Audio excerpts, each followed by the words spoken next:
COVID provided a lens through which we could scrutinise the machinery of power and how the intentions and agenda of power are able to play out, coalesce and, let's call it, conspire when a crisis occurs. How a globalist tendency to increase surveillance, a big tech appetite to capture data and a comparable appetite within government converge. As the great American comedian George Carlin used to say, there is no need for conspiracy where interests converge.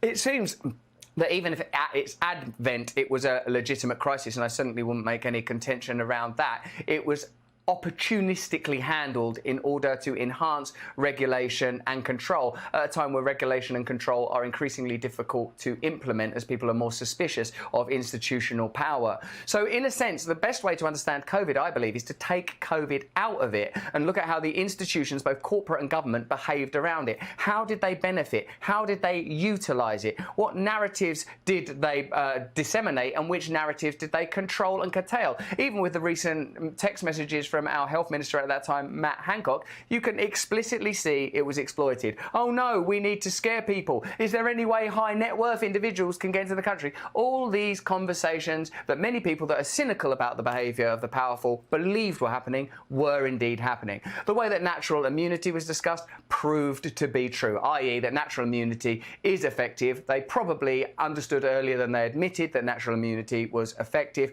and for reasons that, well, what could it be? What could be the reason that a monetisable solution to COVID was prioritised over a non-monetisable? Is there anyone involved in the situation that has a profit motive? Let's look at the data. And so it was just revelatory, like the apocalypse always will be. The apocalypse is revelation of what was always there. Corruption, convergence of interests, alliances. This is not conspiratorial. This is the moot recital of economic interests and the ordinary movements of the powerful. If people can honour one another and talk to one another in good faith and recognise that anybody is, like, this whole debate between, like, that I've sort of felt a little bit around me even for coming here. I feel like it used to just be normal that someone in your family would be a conservative and someone in your family would be liberal and someone in your family would be socialist and someone in your family would be trans and someone in your family would be gay, and different races are coming together.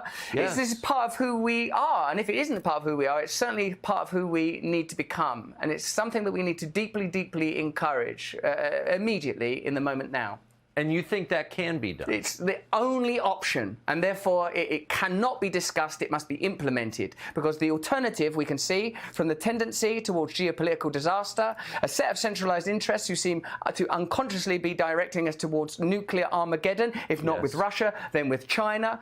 They have to be interrupted. It simply has to happen. There is no choice. And in a situation where there's no choice, human ingenuity and our collegiate spirit must take over. We have no option but to find it in ourselves, to forgive one another, to move forwards, to love one another. Values that may seem a little hokey and old-fashioned because they pertain to things that are ineffable and difficult to describe, but are vital and that we all understand. Well, that was pretty intense. Definitely worth listening to.